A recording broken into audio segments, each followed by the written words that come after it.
അവർ ടിപ്പു അന്ന് മൈസൂർ ഭരണകാലത്ത് നിങ്ങൾ ഓർക്കണം, ഹിന്ദുക്കൾക്ക് പൂജിക്കാനോ ക്ഷേത്രങ്ങളിൽ പോകാനോ അല്ലെ തുറന്ന് അവരുടെ ആഘോഷങ്ങൾ ചെയ്യാനോ അവകാശമില്ല, ആഘോഷങ്ങൾ നടത്താനോ.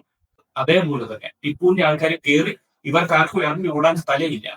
ആനകളെ കൊണ്ട് ചവിട്ടി കൊച്ചുകുട്ടികളെ, സ്ത്രീകളെ, വൃദ്ധരെ വരെ ആനയെ കൊണ്ട് ചവിട്ടി ആനയെ ഇളക്കി വിട്ട് ഇവർക്ക് നേരെ ചവിട്ടി കൊന്നു. ബാക്കിയുള്ളവരെ, ഓടാൻ പോകുന്നവരെ മുഴുവൻ പെടലി വെട്ടുക, ബാക്കി പേരെ മുഴുവൻ കൊന്നു തള്ളി ഈ പുറത്തുണ്ടായിരുന്ന കുടിമരത്തെ തൂക്കിയിട്ടെന്നാണ് പറയപ്പെടുന്നത്. അവരവരുടെ ഒരു എന്താ പറയുക വിലാപ ദിനമായിട്ടാണ് ദീപാവലിയെ കരുതുന്നത്. കാരണം അവരുടെ പൂർവികർ അത്രയും എന്താ പറയുക ക്രൂരമായിട്ട് അതിക്രൂരമായി കൊല ചെയ്യുന്ന ദിവസമാണ്. അത് അവർക്ക് ഒരിക്കലും മറക്കാൻ ഒക്കുകയില്ല. നമസ്കാരം. ഹിന്ദുയിസം മലയാളം എന്ന യൂട്യൂബ് ചാനലിലെ എല്ലാ പ്രേക്ഷകർക്കും എന്റെ ഹൃദയം നിറഞ്ഞ പ്രണാമം. അതുപോലെ എല്ലാവർക്കും ദീപാവലി ആശംസകൾ അർപ്പിച്ചുകൊണ്ട് ഞാനൊരു പുതിയ വീഡിയോ ആയിട്ട് നിങ്ങളുടെ മുമ്പിലേക്ക് വന്നിരിക്കുക. ഇന്നത്തെ വിഷയം വേറൊരു വിഷയം. കഴിഞ്ഞ തവണ ഞാൻ അവതരിപ്പിച്ച വിഷയമല്ല.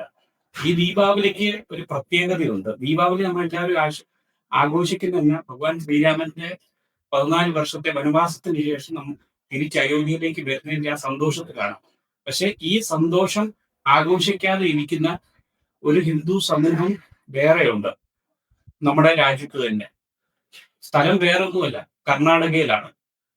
കർണാടകത്തില് എലിക്കോട്ട് എന്ന് പറഞ്ഞ സ്ഥലത്താണ് ഞാൻ ഈ പറഞ്ഞ ആളുകളുള്ളത്. അവര് മണ്ഡ്യം അയ്യൽകാരന ബ്രാഹ്മണരാണ്. ഭരദ്വാജ ഗോത്രത്തിൽപ്പെട്ട ബ്രാഹ്മണരാണ്. അവര് പറയപ്പെടുന്ന രാമാനുജാചാര്യ വിജയനഗര സാമ്രാജ്യം ഉള്ളതെന്ന സമയത്ത് ഇവിടെ വന്ന് കർണാടകത്തിൽ വന്ന് താമസം ഒപ്പിച്ചവരാണ്. അദ്ദേഹത്തിനോടൊപ്പം വന്നവരാണ്. ഈ സംഭവം ഇന്നത്തെ നമ്മൾ പറയാൻ ഒരു ട്രാജഡിയാണ്. ഹിന്ദു സമൂഹം ദീപാവലി ദിവസത്ത് നേരിട്ട ഒരു ട്രാജഡി. സംഭവം ഇതാണ്. കർണാടകം ടിപ്പു സുൽത്താന്റെ ഹൈദരലിയുടെ വാഴ്ചയിൽ പെടുന്ന മൈസൂർ സുൽത്താനേറ്റ് അല്ലെ മൈസൂർ രാജവാഴ്ച ടിപ്പുവിന്റെ കീഴിലുള്ള. അപ്പം ആദ്യമേ ഇതിന്റെ ചരിത്രത്തിലേക്ക് ഞാൻ കിടക്കാം. നിങ്ങളെല്ലാവരും വായിച്ചിട്ടും പഠിച്ചിട്ടും ഉണ്ടാകുമല്ലോ എങ്ങനെയാണ് ഹൈദരലി മൈസൂർ രാജകുടുംബത്തെ തനിക്ക് ആശ്രയം നൽകിയ പാല് കൊടുത്ത കൈക്ക് തന്നെ കുത്തിക്കൊണ്ട് തന്നെ മൈസൂർ രാജഭരണത്തിൽ കയറിയിരുന്ന് അവിടുത്തെ രാജകുടുംബത്തെ മുഴുവൻ വീട്ടുതടങ്കലിലാക്കി. ഹൈദരലി ഇത് കയറുമ്പോഴത്തേക്കിന് അധികാരത്തിൽ കയറുമ്പോൾ അവിടെ ഒരു രാജ്ഞി ഉണ്ടായിരുന്നു. രാജ്ഞി എന്ന് പറഞ്ഞാൽ അവിടെ രാജകുമാരി മഹാറാണി ലക്ഷ്മാമണി ഇത് നേരിട്ട് കണ്ട് ഈ ഹൈദർ ഇവരെ കൊണ്ട് നിർബന്ധപൂർവം തന്റെ അധികാര പരിധിയിലേക്ക് മൈസൂർ രാജ്യം തന്റെ കീഴിലാക്കുന്ന കണ്ട ഒരാളാണ്. അവരന്ന് മുതൽ ദൃഢനിശ്ചയം എടുത്തു, എങ്ങനെയെങ്കിലും മൈസൂർ രാജകുടുംബത്തെ രാജ്യത്തെ ഈ ഹൈദറിന്റെയും ടിപ്പുവിന്റെ ഭീകര വാഴ്ചയിൽ നിന്നും മോചിപ്പിക്കണമെന്ന്. അതിന് അവർ നിരന്തര കത്തടപാടുകൾ ബ്രിട്ടീഷുകാരുമായിട്ട് തുടങ്ങി. ഇത് പറയുമ്പോൾ പലർക്കും തോന്നും മൈസൂർ രാജകുടുംബം ബ്രിട്ടീഷുകാരുടെ ചെരുപ്പ് നക്കികളാണോ അല്ലെ ഈ പറയുന്ന അവരുടെ ഏജന്റുമാരായിട്ടാണെന്നോ തോന്നും പറയുന്നവർക്ക്. പക്ഷെ നിങ്ങൾ അവരുടെ ഭാഗത്തു നിന്നും ചിന്തിക്കുക. അവരുടെ പരമ്പരാഗതമായിട്ട് അവരുടെ പൂർവികരുടെ രാജ്യം ഒരു വ്യക്തി, അതും അവർ അഭയം കൊടുത്തൊരു വ്യക്തി തട്ടിയെടുക്കുമ്പോൾ അവര് പിന്നെ എന്താ ചെയ്യേണ്ടത്? അങ്ങനെ നിരന്തരം അന്ന് മദ്രാസിലാണ് ഈസ്റ്റ് ഇന്ത്യ കമ്പനിയുടെ മെയിൻ ഹെഡ് ഓഫീസ് എന്ന് പറയുന്ന മദ്രാസ്. അവിടെയാണ് നിരന്തരം അവിടുത്തെ ലെഫ്റ്റനന്റ് കേണൽ ലാങ്ങുമായിട്ട് ഇവർ കത്തടപാട് സീക്രട്ട് ആയിട്ട് നടത്തുമായിരുന്നു. അതിന് അവര് 2-3 പേരെ നിയോഗിച്ചിരുന്നു. 2 പേര് തിരുമൽ റാവു, നാരായൺ റാവു, 2 പേരും മൈസൂർ പ്രധാനികളാണ്. അതേപോലെ തന്നെ ഇവരുടെ കൂടെ വേറൊരാൾ കൂടി ഉണ്ടായിരുന്നു, ഡബിൾ ഏജന്റ് ആയിട്ട് പ്രവർത്തിച്ചുകൊണ്ടിരുന്നത് ശമയ്യയും രംഗയ്യയും നരസിംഹയും. ഓക്കെ. അപ്പം ഈ 3 പേര് ഇവരെല്ലാവരും കൂടെ പ്ലാൻ ചെയ്ത് ബ്രിട്ടീഷുകാരോടൊപ്പം ഒത്തുചേർന്ന് 24 ജൂലൈ 1783 ആ ഡേറ്റ് നിശ്ചയിച്ചിരുന്ന ഇവരാണ്. പക്ഷെ കഷ്ടകാലം എന്ന് പറയട്ടെ അല്ലെ ടിപ്പുവിന്റെ നല്ല കാലം. ആ സമയത്ത് ഹൈദരലി ഓൾറെഡി അദ്ദേഹം മരിച്ചു കഴിഞ്ഞിരുന്നു. ഈ ഹൈദരലി മരിച്ചതിന്റെ ഇതിനും തുടർന്നും അതേപോലെ തന്നെ സെക്കൻഡ് ആംഗ്ലോ മൈസൂർ വാർ നടന്നുകൊണ്ടിരിക്കുന്ന സമയമാണിത് ബ്രിട്ടീഷുകാരുമായിട്ട്. ടിപ്പു മംഗലാപുരത്തിൽ തിരിച്ചു വരാൻ ഇരിക്കുന്ന വഴിയിലാണ് ഈ എന്തോ നിർഭാഗ്യവശാൽ ഈ സുബേദാർ ഇവരുടെ മഹാറാണി ലക്ഷ്മാമണിയുടെ സുബേദാർ, ലക്ഷ്മാമണി നിങ്ങൾ ഒന്നുകൂടി ഓർക്കുക, വടിയാർ രാജകുടുംബത്തിലെ രാജകുമാരിയാണ്. അവർ ഈ കത്ത് എഴുതി ഈ പ്ലാൻ എല്ലാം ചെയ്തുകൊണ്ടിരുന്ന അവരുടെ ഒരു സുബേദാർ വന്ന് മുഹമ്മദ് മഹദ്വി എന്ന് പറഞ്ഞ ടിപ്പുവിന്റെ ഒരു പടയാളിയോട് ഇതെല്ലാം തുറന്നു പറയുന്നു. ഇത് ചതിയാണോ അല്ലയോ എന്ന് നമുക്ക് അറിഞ്ഞുകൂടാ, പുസ്തകത്തിൽ വിവരിച്ചിട്ടില്ല. ഞാനിവിടെ വിവരിക്കാൻ പോകുന്ന പുസ്തകം 2 പുസ്തകം. ടിപ്പു സുൽത്താന്റെ യഥാർത്ഥ ചരിത്രം അറിയാൻ താല്പര്യമുള്ളവര് ഈ 2 പുസ്തകം വായിക്കുക. സന്ദീപ് ബാലകൃഷ്ണൻ എഴുതിയ ടിപ്പു സുൽത്താൻ ദ ടൈറന്റ് ഓഫ് മൈസൂർ, അതേപോലെ തന്നെ നിങ്ങൾക്ക് എല്ലാവർക്കും അറിയാം വിക്രം സമ്പത്ത്. ടിപ്പു സുൽത്താനെ കുറിച്ച് 900 പേജ് വരുന്ന പുസ്തകം, വലിയൊരു പുസ്തകം എഴുതി. ഇത് 2 പുസ്തകം നിങ്ങൾക്ക് ആമസോണിൽ, ഫ്ലിപ്കാർട്ടിൽ ലഭ്യമാണ്. ഞാൻ പറയാൻ പോകുന്ന കാര്യം ഇതിൽ രേഖപ്പെടുത്തിയിരിക്കുന്നു. വിക്രം സമ്പത്തിന്റെ പുസ്തകത്തിലാണ് ഈ ഒരു സംഭവം നിങ്ങൾക്ക് കാണാൻ പറ്റുന്നത്. അങ്ങനെ ഇരിക്കെ പെട്ടെന്ന് തന്നെ മുഹമ്മദ് മഹദവി എന്ന് പറയുന്ന ആള് നേരിട്ട് ടിപ്പുവിനെ അറിയിക്കുകയുണ്ടായി. ടിപ്പുവിന്റെ പടയാളികൾ ആക്ടിവേറ്റ് ആയി. പെട്ടെന്ന് ആക്ടിവേറ്റ് ആയതിനു ശേഷം ഇവർ ഓരോരുത്തർ റെയ്ഡ് ചെയ്ത് പിടിക്കാൻ തുടങ്ങി. ഷമയ്യയെ പിടികൂടി, രംഗയ്യയെ പിടികൂടി, അതുപോലെ നരസിംഹറാവിനെ പിടികൂടിയപ്പം ഈ പെരുമാറിയപ്പോഴത്തേക്കിന് തത്ത പറയുന്നതോട്ട് എല്ലാം തുറന്നു പറഞ്ഞു. അങ്ങനെ അവർക്ക് കംപ്ലീറ്റ് പ്ലോട്ട് അറിയാൻ പറ്റും. ഇവിടെ ശ്രദ്ധിക്കപ്പെടേണ്ട ഒരു കാര്യമുണ്ട്. ഇത്രയും ഗൂഢാലോചന നടന്നാലും ഇവരാരും തന്നെ തുറന്ന് മഹാറാണി ലക്ഷ്മാമണിയെ ഒറ്റിക്കൊടുത്തില്ല.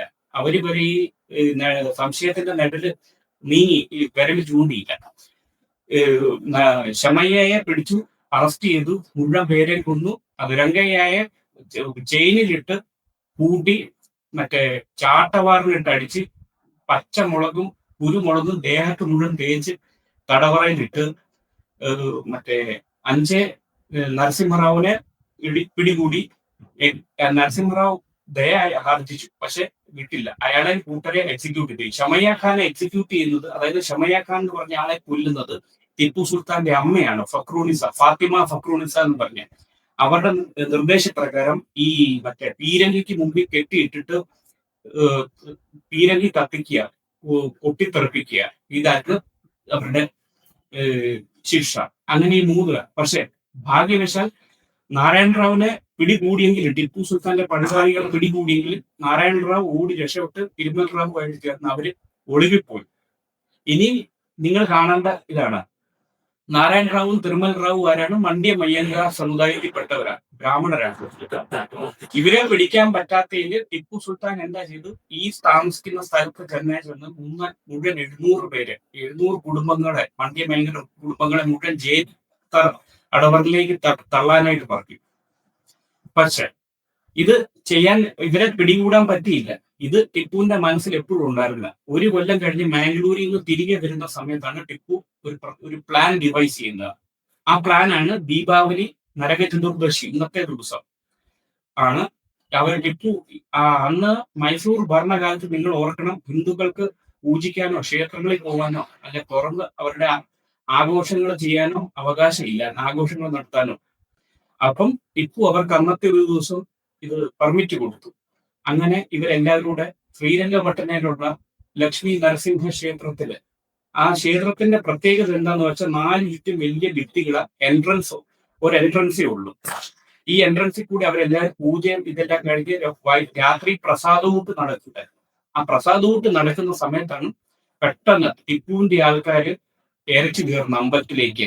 നിങ്ങൾക്കിത് ജലിയവാലാബാഗ് മറ്റേ കൂട്ടക്കൊലയെ കുറിച്ച് നോക്കിക്കഴിഞ്ഞാൽ നിങ്ങൾക്ക് അത് വളരെ സാമ്യം കാണും. ജനറൽ ഡയർ എങ്ങനെയാണോ ഒറ്റ എൻട്രൻസിൽ കൂടെ കയറി മുഴുവൻ ഈ സ്വാതന്ത്ര്യ സമര സേനാനികളെ മുഴുവൻ പഞ്ചാബില് വെടിവെച്ചു കൊന്നത്, അതേപോലെ തന്നെ ടിപ്പുവിന്റെ ആൾക്കാരെ കയറി ഇവർക്ക് ആർക്കും ഇറങ്ങി ഓടാൻ സ്ഥലമില്ല. ആനകളെ കൊണ്ട് ചവിട്ടി കൊച്ചുകുട്ടികളെ, സ്ത്രീകളെ, വൃദ്ധരെ വരെ ആനയെ കൊണ്ട് ചവിട്ടി ആനയെ ഇളക്കി വിട്ട് ഇവർക്ക് നേരെ ചവിട്ടി കൊന്നു. ബാക്കിയുള്ളവരെ, ഓടാൻ പോകുന്നവരെ മുഴുവൻ പെടലി വെട്ടുക, ബാക്കി പേരെ മുഴുവൻ കൊന്നു തള്ളി ഈ പുറത്തുണ്ടായിരുന്ന പുളിമരത്തെ തൂക്കിയിട്ടെന്നാണ് പറയപ്പെടുന്നത്. ഇന്നും ആ മരിച്ചു പോയവരുടെ പിൻതലമുറക്കാര് ഇപ്പോഴും ജീവിച്ചിരിപ്പുണ്ട് കർണാടകത്തിൽ. നിങ്ങൾക്ക് പോയാൽ കാണാം, മെലുക്കോട്ട് എന്ന് പറയുന്ന സ്ഥലത്താണ്. ബ്രാഹ്മണരാണ്, കുറച്ച് കമ്മ്യൂണിറ്റി ഉള്ളവര്, പക്ഷെ അവര് ആഘോഷിക്കത്തില്ല. ദീപാവലിയുടെ കുറച്ച് 1-2 ആഴ്ച കഴിഞ്ഞ് അവർ ഇന്നും ഈ മറ്റേ വിളക്ക് കൊളുത്തി മറ്റു കാര്യങ്ങൾ അവരാഘോഷിക്കണം. അവരവരുടെ ഒരു എന്താ പറയുക വിലാപ ദിനമായിട്ടാണ് ദീപാവലിയെ കരുതാം. കരുതുന്നത്.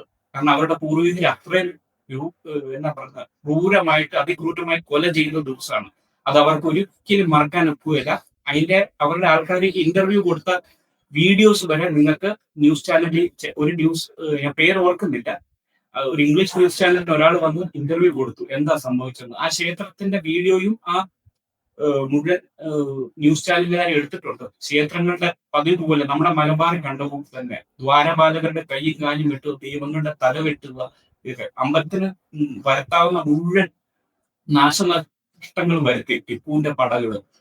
അപ്പൊ ദീപാവലി ആഘോഷിക്കുമ്പോൾ നിങ്ങൾ എല്ലാവരും ഓർക്കുക, ഈ മരിച്ചുപോയ നിലാരംഭരായിട്ടുള്ള 700 പേര്.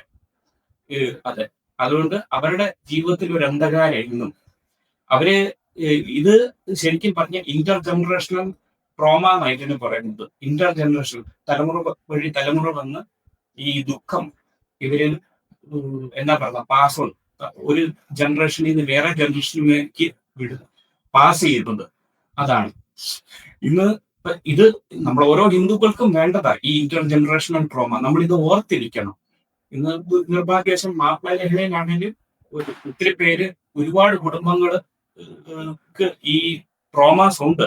ഇന്നും അവരെ മേല് പുറത്തു വന്നിട്ടില്ല. പക്ഷെ ചിലര്, ഞാൻ അറിഞ്ഞിടത്തോളം, അവര് ഇത് ഓർക്കുന്നില്ല. പലരും അലിയൻപ ഷൂട്ട് ചെയ്യാൻ നേരത്ത്, ഇന്റർവ്യൂ കൊടുക്കാൻ നേരത്തും അവർ ഇന്റർവ്യൂ തരാൻ ഭയന്നു.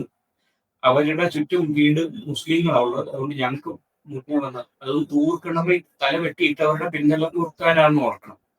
അവര് പറഞ്ഞ ഞങ്ങൾക്കിത് പുറത്ത് പറയാൻ പേടിയാന്ന്, ഞങ്ങൾക്ക് ചുറ്റും മുസ്ലിങ്ങളുണ്ട്, ഇതൊക്കെയാണെന്നാണ് ഇത് സ്വയം ശ്രീ രാമസിംഹൻ ജിയൽപർ അദ്ദേഹം പറഞ്ഞതാ.